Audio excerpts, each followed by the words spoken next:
selalu diberi kesehatan. Sebelum memulai pelajaran, marilah kita berdoa terlebih dahulu. Berdoa mulai.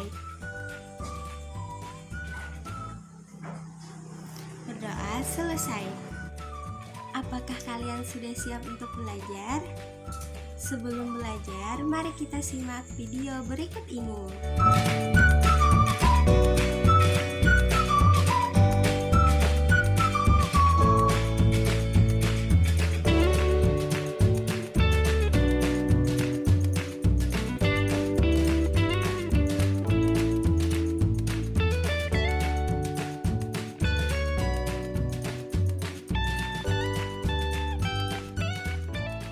Setelah memperhatikan video tadi, apakah kalian sudah tahu apa yang akan kita pelajari hari ini? Ya, sistem peredaran darah. Pernahkah kalian membayangkan seperti apa sistem peredaran darah? Jadi, hari ini kita akan mempelajari tentang sistem peredaran darah dan organ-organ yang terlibat dalam sistem peredaran darah. Simak video berikut ini. Sistem peredaran darah dikenal juga dengan sebutan sistem kardiovaskular. Sistem peredaran darah pada manusia digolongkan dalam sistem peredaran darah ganda. Hal ini dikarenakan sistem peredaran darahnya melalui jantung sebanyak 2 kali. Oleh sebab itu, sistem peredaran darah pada manusia dibagi menjadi 2, yaitu sistem peredaran darah besar dan sistem peredaran darah kecil. Sistem peredaran darah kecil. Sistem peredaran darah kecil merupakan sistem peredaran darah yang melewati paru-paru. Jadi, sistem peredaran darah ini bisa juga disebut dengan sirkulasi paru-paru. Sistem peredaran darah kecil dimulai dari darah yang keluar dari bilik kanan, kemudian melewati arteri pulmonalis masuk ke paru-paru. Di dalam paru-paru, darah melepaskan karbon dioksida dan mengikat oksigen. Kemudian darah ini masuk ke vena pulmonalis dan dibawa lagi ke jantung, yaitu masuk melalui serambi kiri. Nah, setelah menyimak penjelasan tentang sistem peredaran darah kecil, berikut skema tentang sistem peredaran darah kecil agar lebih memahami sistem peredaran darah kecil. Jadi, sistem peredaran darah kecil dimulai dari bilik kanan menuju arteri pulmonalis, masuk ke paru-paru, melepaskan karbon dioksida dan mengikat oksigen. Setelah dari paru-paru ke vena pulmonalis dan masuk lagi ke jantung, yaitu di serambi kiri. Setelah menyimak penjelasan sistem peredaran darah kecil, berikut penjelasan tentang sistem peredaran darah besar. Sistem peredaran darah besar atau sirkulasi sistemik. Sistem peredaran darah ini dimulai dari jantung menuju ke seluruh tubuh dan akan kembali lagi ke jantung.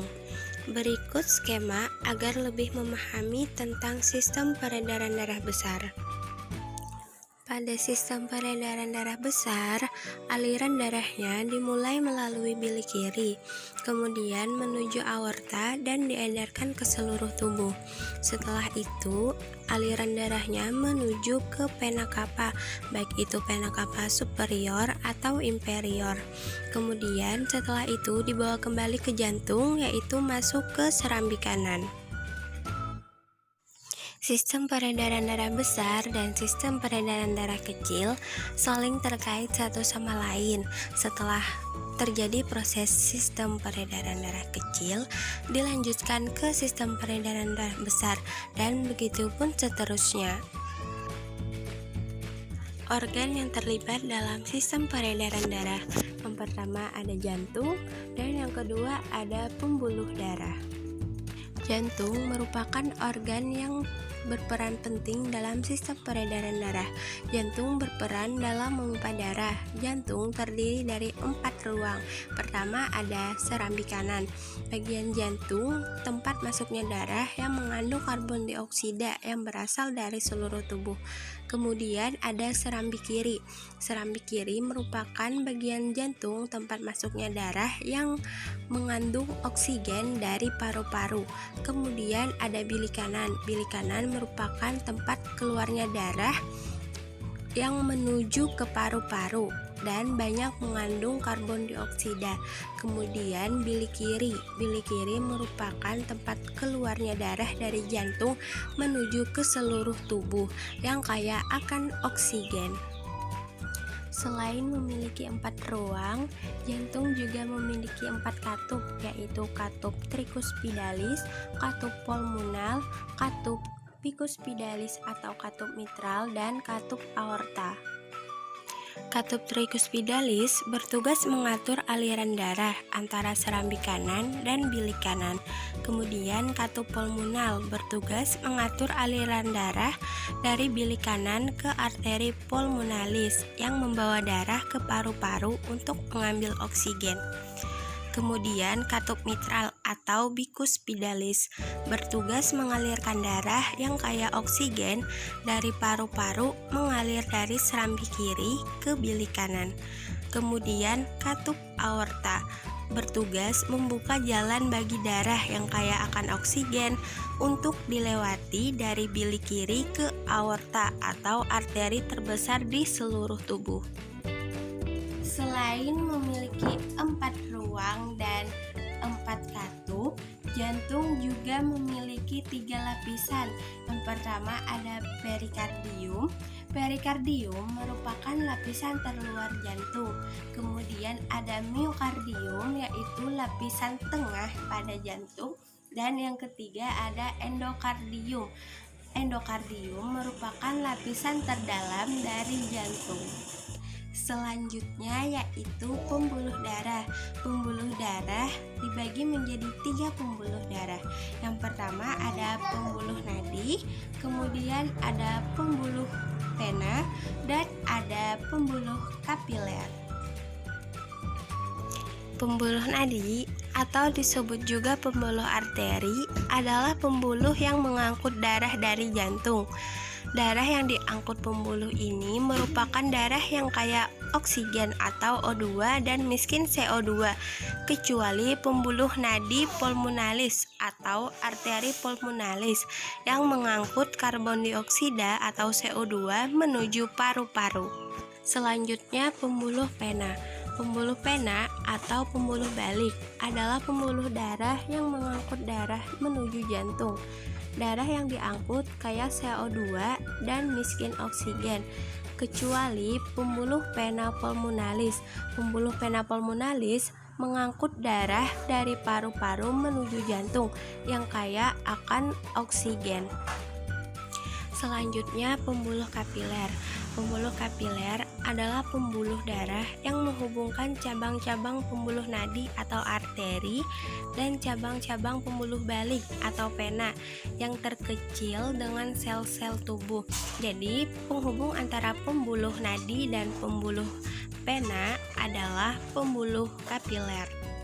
Setelah mendengar penjelasan mengenai pembuluh arteri atau pembuluh nadi, pembuluh vena atau pembuluh balik, dan pembuluh kapiler, jadi pembuluh-pembuluh ini berfungsi untuk mengalirkan darah ke seluruh tubuh.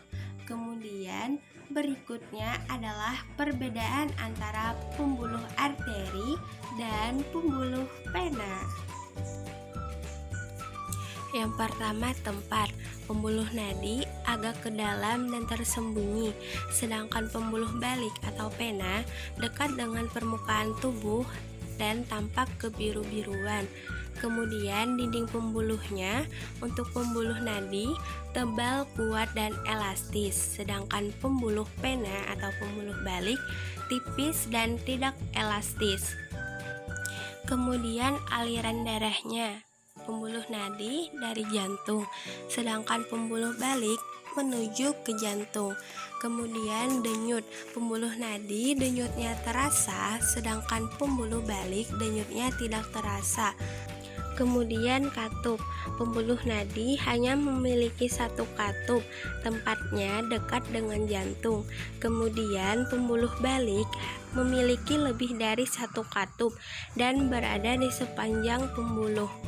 Selanjutnya, jika terluka, pembuluh nadi darahnya memancar keluar, sedangkan pembuluh balik darahnya tidak memancar. Jika membahas tentang sistem peredaran darah, tentu saja kita tidak akan terlepas dari yang namanya darah. Nah, tugas kalian di rumah adalah mencari tahu macam-macam darah dan juga perbedaannya. Sekian pembelajaran kita hari ini. Tetap semangat belajar di rumah. Wassalamualaikum warahmatullahi wabarakatuh.